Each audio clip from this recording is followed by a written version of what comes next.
This is an overview of Hurricane Irma, reported by journalists throughout the region. To see their latest dispatches from places hit by the storm, go to our live updates. San Juan, Puerto Rico. Hurricane Irma, one of the most powerful Atlantic storms ever recorded, battered the islands of the Northeast Caribbean early Wednesday, leaving severe damage in its wake as it barreled toward the Virgin Islands and Puerto Rico. Irma, a Category 5 storm packing winds of up to 185 miles an hour, first made landfall at 2 a.m. on Barbuda, and later in the morning passed directly over St. Martin, the National Hurricane Center reported.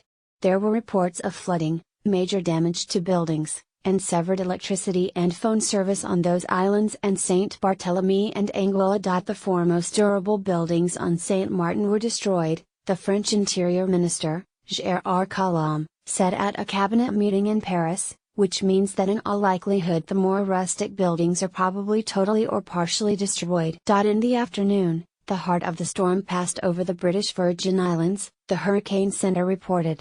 At 2 p.m., the hurricane's eye was 7 miles northwest of Roatan, capital of the territory, and 20 miles northeast of St. Thomas, in the U.S. Virgin Islands. As the hurricane continued to move west-northwest, it was projected to rake northeast Puerto Rico later in the day, with the core of the storm remaining over water north of the island. Devastating storm surges were expected to put parts of Turks and Caicos and the southern islands of the Bahamas 15 to 20 feet underwater on Thursday. The storm is one of the strongest ever recorded in the Atlantic Ocean, according to the center and to Brian Norcross, a hurricane specialist at the Weather Channel.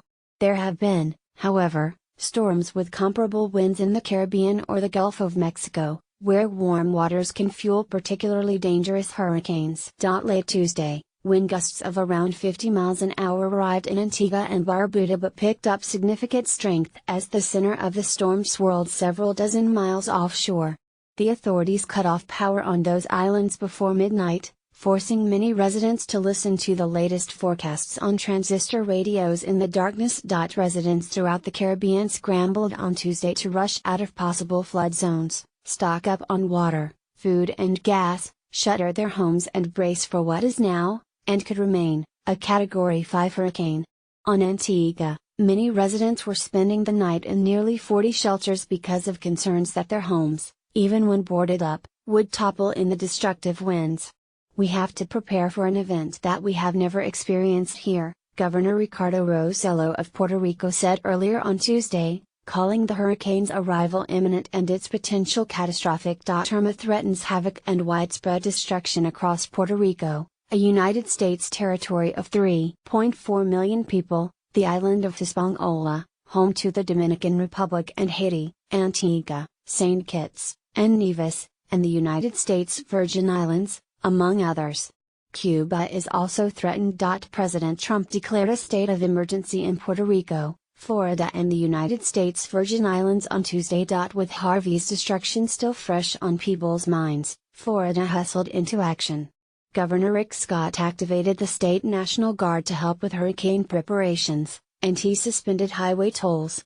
On Monday, the governor declared a state of emergency and spoke with Mr. Trump, who offered the full resources of the federal government. Mr. Scott wrote on Twitter. Most of the latest projections have Irma making landfall in Florida by Sunday, although it is unclear where exactly that might happen. The Florida Keys, an especially vulnerable chain of islands, moved quickly to prepare for crushing winds and possible flooding. On Wednesday, schools will be closed and mandatory evacuations will begin, county officials said.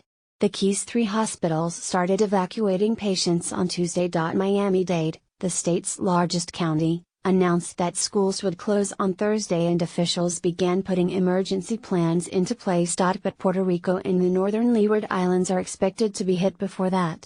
It has been nearly a century since Puerto Rico was hit by a Category 5 storm, Mr. Norcross of the Weather Channel said. Puerto Rican officials have warned that the island's fragile electrical grid could be shut down for days, weeks or even months in some areas.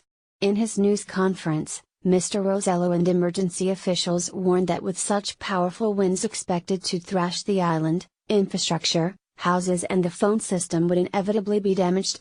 For Puerto Rico, the hurricane could not have come at a worse time. The island is in the throes of an economic crisis and does not have money for a long rebuilding process. This is not going to be,